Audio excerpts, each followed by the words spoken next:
And so we come to 1976. 3 years old. Still, maybe not really identifying the world. I know exactly when it was that I have my earliest memory of actually watching a film, and we'll get to that one next time. But in the meantime, 1976. So if you remember 1975, I was harping when I did the video on there of what an amazing year that was. Well, if you thought 1975 was amazing, 1976 is here to blow your mind.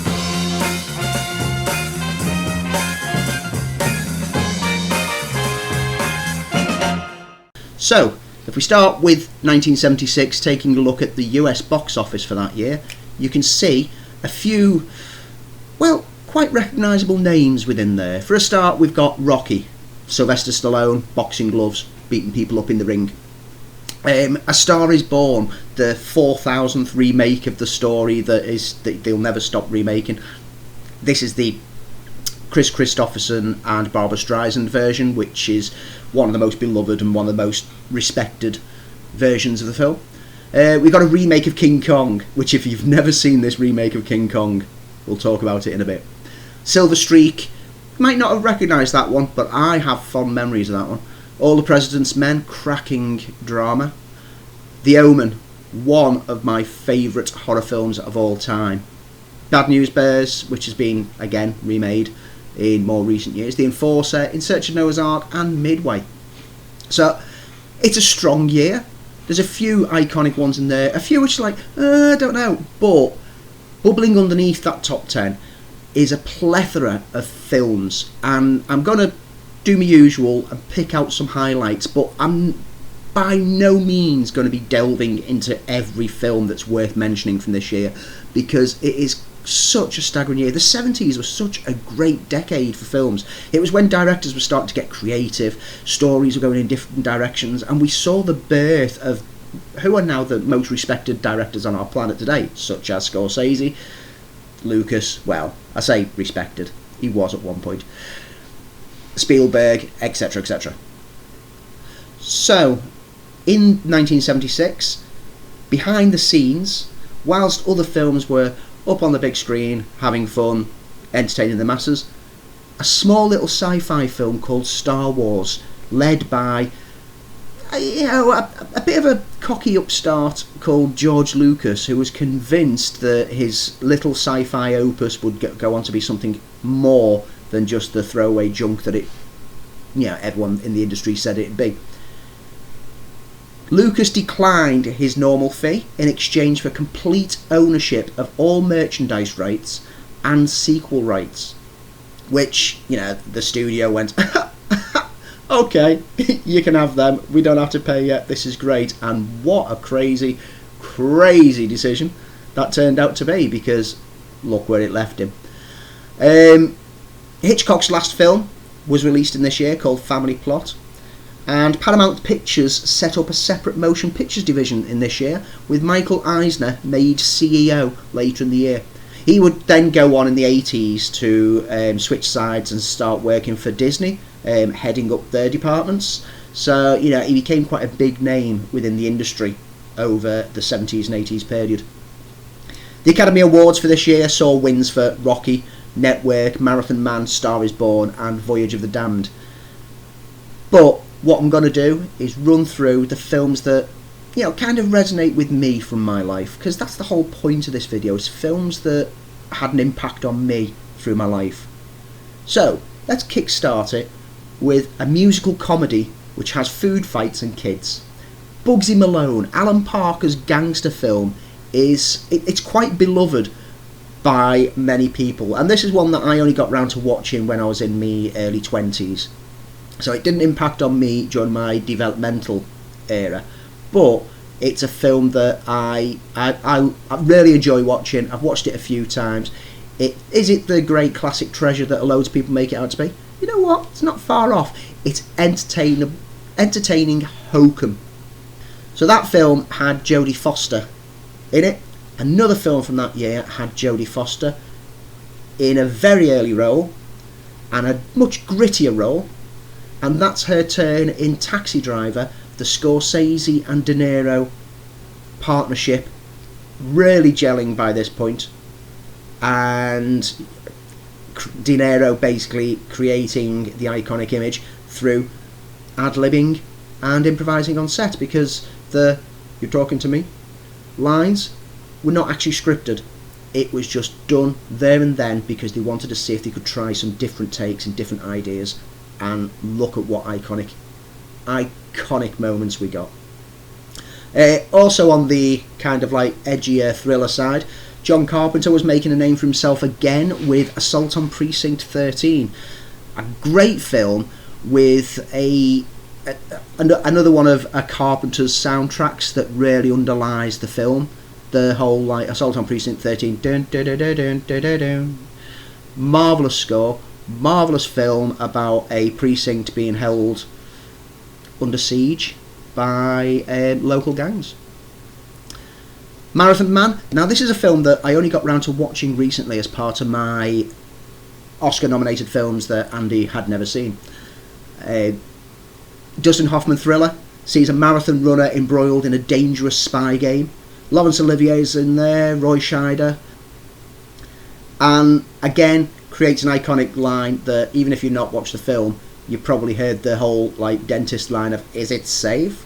Marvellous film. Can't believe it took me so long to get around to watching it. I'm glad that I did watch it. It's definitely dated a bit, but if you can, look past some of the shonkiness through it, you've got a tense thriller. A very tense thriller. Trains seem to be on the agenda this time round, because the Cassandra Crossing, which saw Burt Lancaster, Richard Harris, Ava Gardner, Martin Sheen, and O.J. Simpson. I don't think he was wearing gloves at the time. Sophia Loren was in there as well. Disaster film about a train that gets infected with a disease and is heading for destruction with the passengers still on board, as the authorities basically think we need to obliterate this train. Thrills, spills, everything you expect from a train disaster movie. And on the flip side, we had a comedy disaster movie called Silver Streak, which had Gene Wilder, Richard Pryor, Patrick McGowan and Ned Beatty, taking a buddy comedy approach to the formula of a runaway train. And this is the one that really struck with me for some reason, and I've watched it in recent years and it's not really that good, but as a kid, every time I watched this I loved it. It's got some thrills, it's moderately amusing, but it's not the best. This year also saw Michael Caine and Donald Sutherland landing an eagle in The Eagle Has Landed. We also saw the sci-fi sequel to the western sci-fi of Westworld. Future World was released. Peter Fonda and Blythe Danner. Michael Crichton was not involved in this project. The film was attempting to expand his story out further, with the Delos company adding improvements to the park and then reopening again. It's much weaker than the original film that was rapidly paced and tensely plotted. And this would become a theme repeated when, a certain other Michael Crichton Dino franchise would start up in the 90s and move on, that each film in the series gets progressively weaker. Is it worth seeing? In this day and age when we now have a TV series called Westworld that has explored these avenues in much better detail, then no. It doesn't stand the test of time. Maybe as a curiosity piece, but when I was a kid, absolutely loved it. Again, it's one of those ones that with your childlike eyes, you see something more in a film that is actually pretty weak. King Kong remake. Now, I mentioned this at the top of the show. King Kong remake, Jeff Bridges and Jessica Lange. It's a very, very weak remake of the original, and it shifts a few iconic scenes to new territory, which in this day and age kind of leaves you a bit cringy, because instead of having the iconic climbing the Empire State Building, the tense final moments are relocated to a certain Twin Towers, because that was a huge iconic building of this time, and the acting is hammy, the production values are shoddy. It just doesn't work and doesn't grab the attention like the original did, or indeed like the Peter Jackson remake, which was a lot more faithful to the original, did. In other monster news, hot on the heels of a certain shark, we have Mako, The Jaws of Death was released, and how daring for the company that released this one that they marketed it with a note on the posters saying that this film was made without cages, without mechanical sharks or other protective devices, which was a clear stab at the production difficulties that they had on Jaws in an attempt to try and ride the coattails. It's by no means even a fraction of the quality of Jaws. It's a film in which the shark now has a telepathic link with a loner, and he uses the shark to get his own back on people who've gone against him. Absolute hokum, absolute nonsense, absolutely avoidable. But during my teen years, absolutely loved this one, because it's like Sharknado today. You know how bad it is, so when you watch it, if you embrace how bad it is, you can really get along with it. I've gone more and more off it over the years, but in my teen years, this was one that I used to sit around and chuckle watching. If you wanted proper horror, oh, did we have some good servings. We have The Omen, Richard Donner's adaptation of the Book of Revelations. It's the son of Satan has been born, and as people start to get killed who are potentially going to identify him and stop him from rising to power, his own father gets embroiled in the mystery to try to find a way to stop him. It's tense, it's marvellously put together. There's really shocking moments. There's some of the effects work don't quite live up today, but they still have the impact and shock.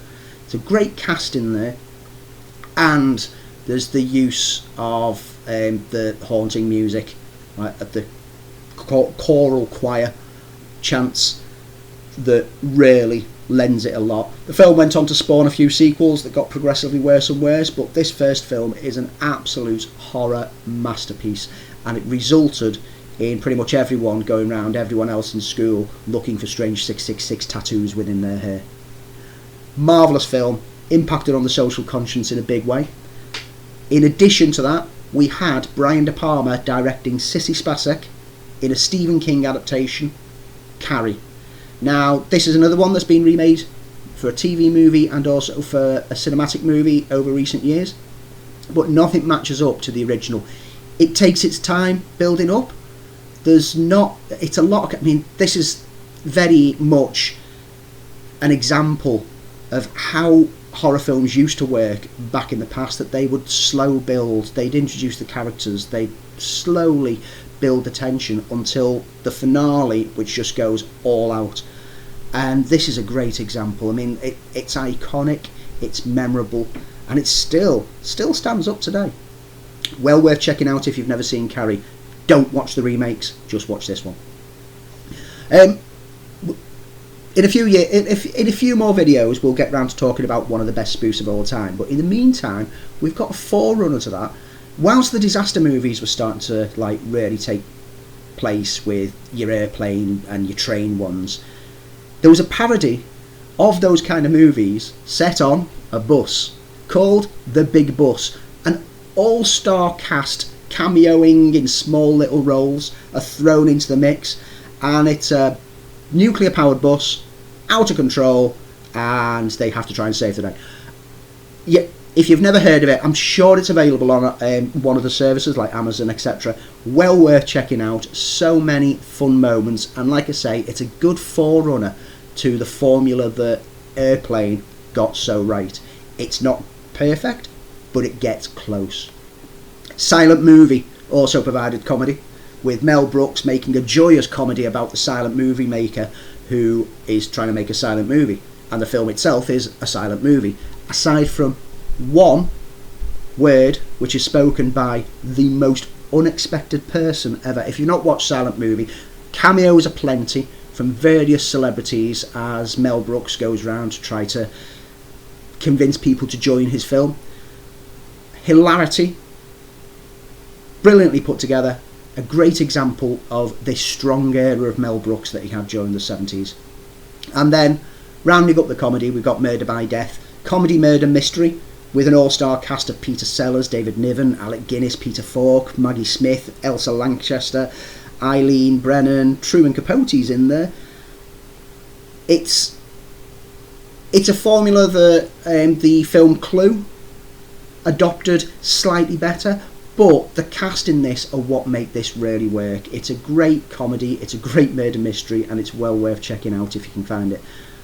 I've mentioned before about my love of westerns, and this year Eastwood continued to deconstruct the classic western archetype with The Outlaw Josie Wales, which has to be one of the strongest of his personal western output, the ones that he was not only in but was also behind the scenes making at the same time. Speaking of not only being in the film but also being behind the scenes, there was a young actor called Sylvester Stallone who wrote a script about a boxer, and he was so convinced it'd be a big hit that he starred in it, and whatever happened to him? Oh yeah, so Rocky came out this year, and I'm pretty sure that I've not met anyone who hasn't enjoyed the Rocky franchise to some degree. Rocky is a great underdog tale, and it's the staple formula that every underdog film has worked through ever since. Every film about sports follows the same formula that Rocky kind of started. Finally, and we mentioned it earlier, A Star Is Born, Barbra Streisand, Chris Christopherson, a version of the film that's been remade more times than is really necessary. I've never been a huge fan, but out of all the Star Is Born versions, this is the one that at least is tolerable. Don't even get me started on that most recent one. I'll get started on that when we get round to the year that is, but that's a long time down the road.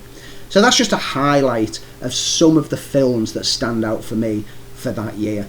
But 1976 had a load of other films in there. Whoa, let me just stop you right there. Before we end this video, as I was editing it back together, I realised there was one huge omission from this year, and I cannot believe for the life of me why I left this film out. I've had a change of clothes, as you can see, but that's because I'm editing it at the moment. How did I forget to mention the great sci-fi masterpiece that is Logan's Run? Jenny Agutter, Michael York, marvellous film about set in a futuristic society enclosed in a dome where people go through life cycles, but once they reach the age of 30, their palm crystal will start blinking and then it will turn grey because they have to be renewed. They have to go into the recycling to hope that they get renewed into new bodies, new life forms. The depiction of a strange future society is one thing, but then Logan, who's a sandman who hunts down people who run to try to escape their fate, finds that things aren't exactly what it seems. It's a marvellous sci-fi film that constantly gets talked about potentially remaking, and they did spin off a TV series that is well worth avoiding, but there's so much potential for a more story within there that I'm not averse to a remake, but in the meantime I'm more than happy to continuously revisit the film that just sparked my whole love for that kind of dystopian future sci-fi kind of aspect. Absolutely marvellous film. Not only did it spark a love of the sci-fi aspect, it also sparked a huge love of Jenny Agutter, which lives on even today. Back to Andy from a couple of days ago when he was recording this. In there. So, have a look through the lists on Wikipedia or wherever you want to. See what films stand out for you from 1976. Pop them in the comments below, or head over to Twitter and send me dark messages over there about how wrong I am with my opinion on film. That's 1976 in as much of a nutshell as you can possibly get. We'll be moving on to 1977 on the next one, and there's probably going to be a lot of focus taken up with one film. If you don't know what that film is by now, I've only kind of hinted at it for the last few videos. Thank you very much for watching. Like, subscribe, you know the drill. See you again next time.